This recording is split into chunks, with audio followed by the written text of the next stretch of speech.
How's she going, boys? Mike here. Welcome back to Grampie's workshop and the lumber shed. We're going to do some more work in the lumber shed today. What I'm up to today is the other day I built that storage organizer system for the sheet goods, the paneling. Well, today I'm going to build an epic lumber storage system. So I've been out here trying to figure out, I want to pile my lumber against this wall, right? Because of the height of the ceiling. But I don't want to have it all just jumbled up here. I'd like to kind of sort it and organize it a little bit if I could. So I was thinking if I could put dividers on here, then I could put, like, I don't know, just as an example, 2x4s in this slot, 2x6s in this slot, 2x8s in this slot. So then I was trying to come up with ideas of what I could do to separate them. So I made this sort of a mock-up right here. So I thought, I could put that in there. And then, I'd have one here, one there, make little dividers. But I don't know, that seems kind of big and bulky, and plus it's going to take a lot of wood to make it. So I come up with this other idea. I'm not sure exactly how it's going to work, but I'm planning on putting a piece of 2x4 from this side right to that side, drill holes in it, and then put some pipe in it. I'm going to show you more detail. Come on with me, I'll show you what's going on. Okay, so what I have here is, of course, I'm recycling again. This is one of the 2x4s left from the rafters of the boathouse. But anyway, this is just about long enough to go from one end of the lumber shed to the other. So what I've done is I've decided that maybe about every 10 inches, if I could have a divider every 10 inches. That way I could get up to 1x10 product in there, 1x10 lumber. And I think I only have a couple of pieces of 1x10. One time I bought some 1x10 to make stringers for stairs, and I got a couple of pieces of that left. I don't often get like lumber that wide. That's another thing I did too, is I took stock of the lumber that I had. I use a lot of, I'm talking dressed lumber right now. I use a lot of 2x4 and 2x6, some 2x8, but not much. I also have 1x3 and 1x4 dressed lumber. And I also have, when I'm doing like interior work, I usually work in pine to make finishes or trim or whatever like that. And when I buy my pine, I buy it 1x6. The reason I did that was when I was building the camp, I was making all my own door casings and window casings. And I found if I took the 1x6, ripped that in half, and then ripped it again on an angle, or resawed it on an angle, I could get a little bevel to make a piece of baseboard. Just wait till I show you. I got a piece right here.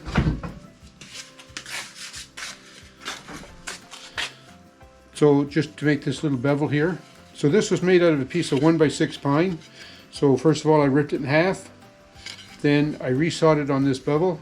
So out of one piece of 8 foot 1x6 pine, I could get 4 8-foot pieces of casing. After I resawed it on this angle, then I just ran it through my router and rounded over the edges. And then of course I had to put it on the belt sander to smooth off the saw marks to make it look kind of halfway presentable. But I thought that was a pretty economical way to make casing, because casing, if you ever buy casing in the store, it's not cheap. Trim is not cheap. And I wanted my trim out of pine. So I thought that was a pretty good solution. But anyway, enough about that. So when I buy, talking about the lumber that I buy, usually I buy 1x6 pine.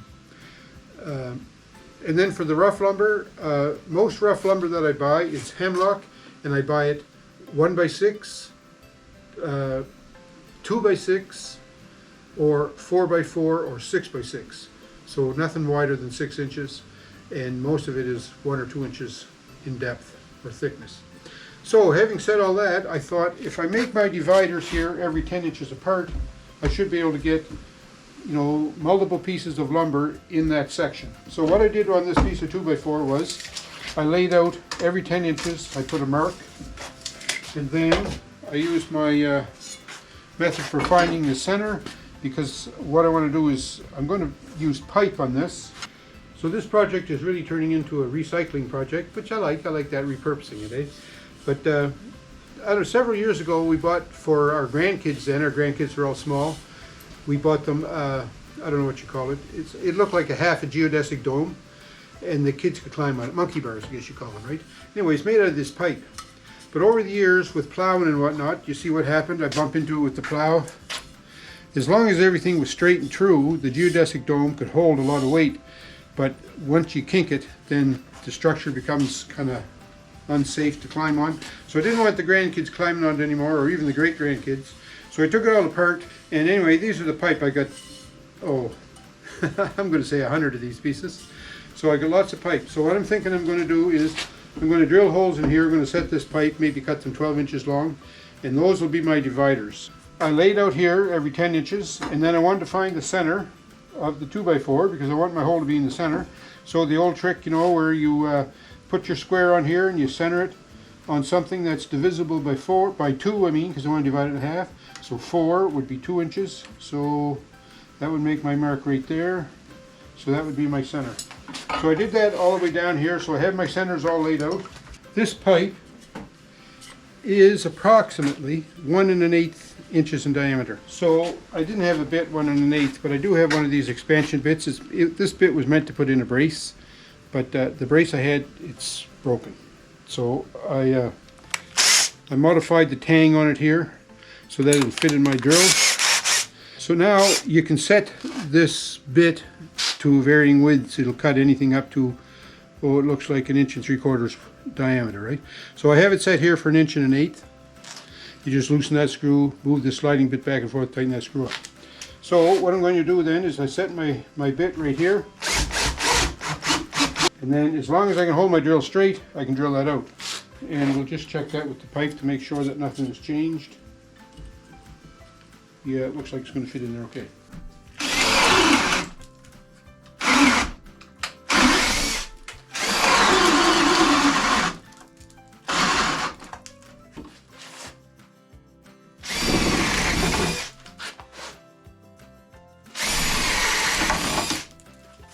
Okay, we got all our holes in there.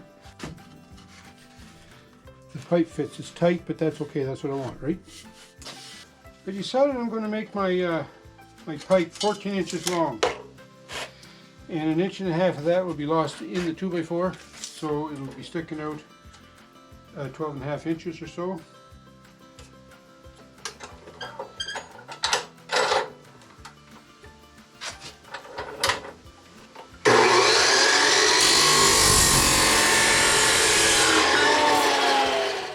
This blade does a nice job cutting the steel, cuts it pretty quick, but it leaves a little burr on it, so I'm just going to clean that up in my grinder. I'll be right with you.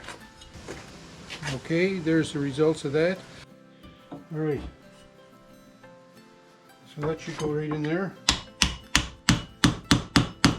Cut 9 more of these, and then we'll be ready. Okay, so I brought my piece in here. We're going to set it on the wall.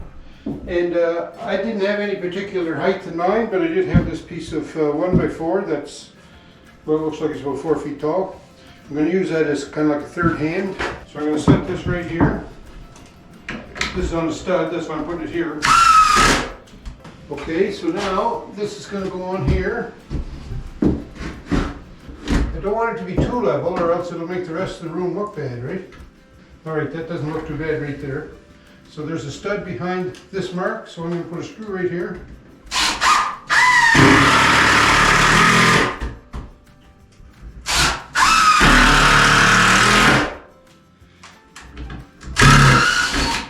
Since I don't have any 3-inch screws left, I got some 3-inch nails. So I'm going to nail this up. I'm going to nail it on the studs.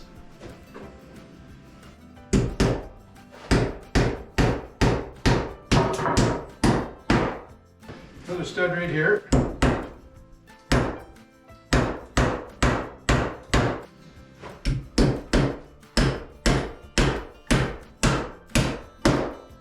Put our pipes in.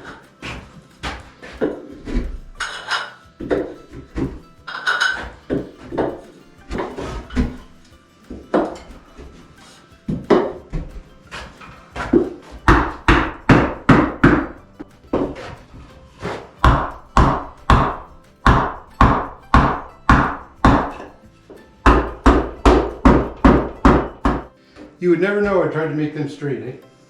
I think they're going to work good as dividers, eh? They're 51 inches off the floor. So that means anything less than 4 feet, I can't pile here because it'll fall over.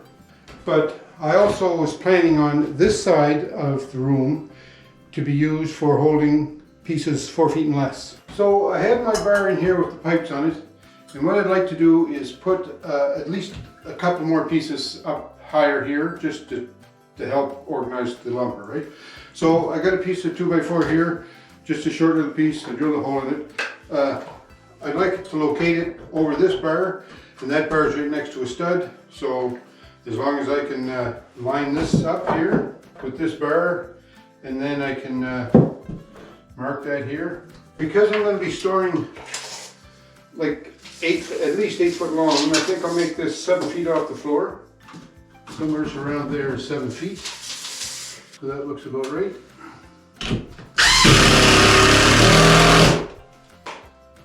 So now I'm just going to put a few nails in this, a couple of nails anyways, just to hold her.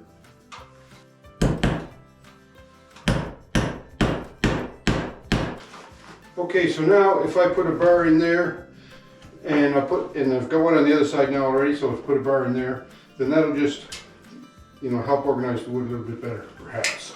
I'm thinking it'd be a good idea when I put my lumber in here, because it's not going to be all like standard sizes, it's probably going to be random length stuff. I'd like to have a way to measure that. So I have this little piece of just 1x3 strapping. I marked the back of it, put a couple little holes halfway into it. So now what I'm thinking is if I can stand this up here, get that on there, and get that on there. Now I can put some measurements on that, right? So that would be 6 feet, 7 feet. So if I mark that brighter, darker so I can see it, I could take this stick and I could just get a rough measurement. That's going to be a little bit 7'7" probably. So I'll put one of those on both sides. I think that'll work good. I've got stuff up in here in the top. I have to take that down. That's probably going to be the next little job here, is to clean that out. But I'll take that down and then maybe, you know, scab a piece on the end of that and make it go right to the roof. You know, the squirrels have been up there since 2015 when I built the shed. Yeah, so they're going to be disappointed with me because I'm going to bust up their home. Okay, I took those brackets that I had and all the materials I had up there. What I ended up with here is a bunch of 1x2 rough hemlock that I had milled one time, a long time ago, and a piece of 2x6 8 foot long and a piece of 2x8 8 foot long, and some cardboard tubing that I was saving, and then of course from all my buddies the squirrels. Look at the gall dang mess. Hey, that was hanging up there. Oh well. Okay, so I made the little face piece. I'm going to call it a storyboard because it has dimensions on it. I put dimensions on this one. You see, like there's 4, 4.5, 5, 5.5, 6, so on. I also put an extension at the top. Don't know how well you can see that. I'll show you in a minute. It goes all the way to the ceiling now. So hopefully this will fit in here. I've never tried it yet.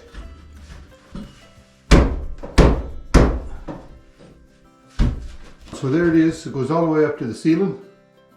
And it's 12 foot right to the ceiling. No, sorry, 11 feet. So if I angle a board, I can probably get a 12-foot board in there. I grab a piece of stock. I wonder how long that is. Well, that's 5.5 feet. See how slick that works? All right, we got it cleaned up a little bit in here. I got my other story pole put in. But there's one other piece that I want to put in just to finish things off. And this is an old, remember when I was redoing the boathouse and I needed a fascia board? I got a 12-foot long piece of 1x8 fascia pressure treated. I had to rip it off because 1x8 was too wide. But anyway, I saved the other piece, of course. So this is where I'm going to use it. I'm going to put that right down here, screw it to the floor, and then that'll be a good way to prevent the wood from kicking out at the bottom, I hope.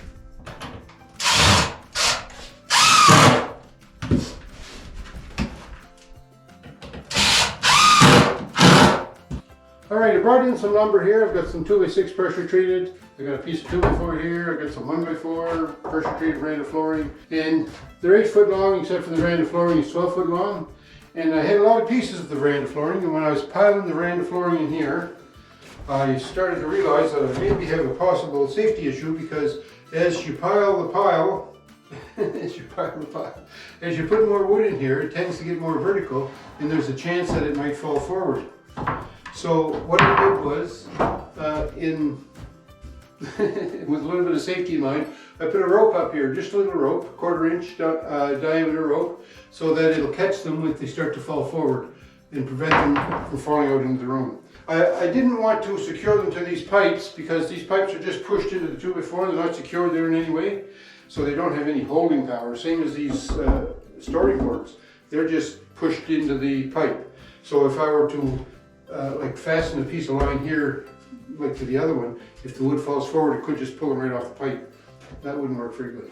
The other thing too, I was thinking, with my rope that high, is that going to prevent me from putting wood in and out of the rack. So what I have to do now is I have to sort of pull it in under the rope. But it should go in all right. I think it'll work good.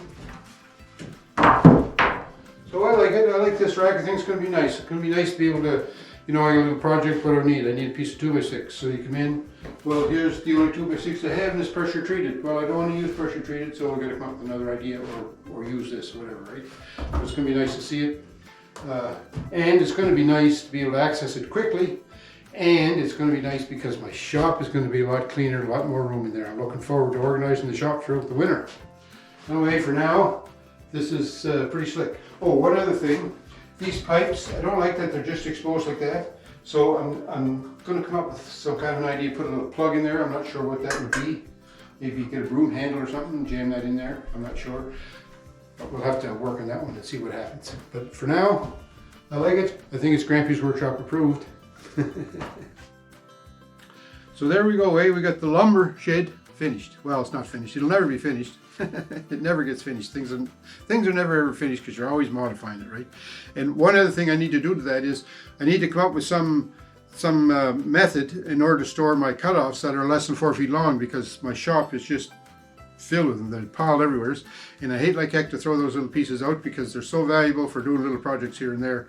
And you know, I don't want to get rid of them. But anyways, I've got a good spot now to store my lumber with those racks. That's going to work out good. Good spot to store the panels. That's going to work out good. Good spot to store the half panels. That's going to work out good, I think. We'll see how it goes with time anyways. But anyhow, thanks a lot for watching. I sure appreciate you tuning in and watching my videos. And commenting is always nice. I like that. I like seeing comments. I like responding to them. So leave me a comment and I'll get back to you. Thanks for watching, folks. I sure hope you have a great week wherever you are. Hey, we'll talk to you soon.